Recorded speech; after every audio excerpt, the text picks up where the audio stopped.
Kinain niya agad ang inihaw na pugita kahit humihinga pa ito. Ang sarap, tuwing sopas parang vacuum cleaner ang dating. Patuloy sa malaking isda kahit puno na ang tiyan.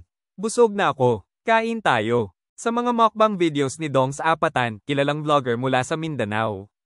Kain tayo ng giant octopus with gata.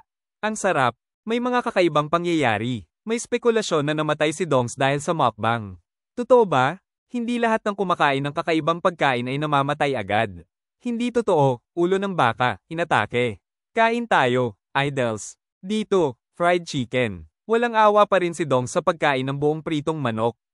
Ngunit sa video, makikita na siya ay binabatikos. Si Dongs ay dinala sa ospital. Ilang oras lang ang lumipas, siya ay namatay.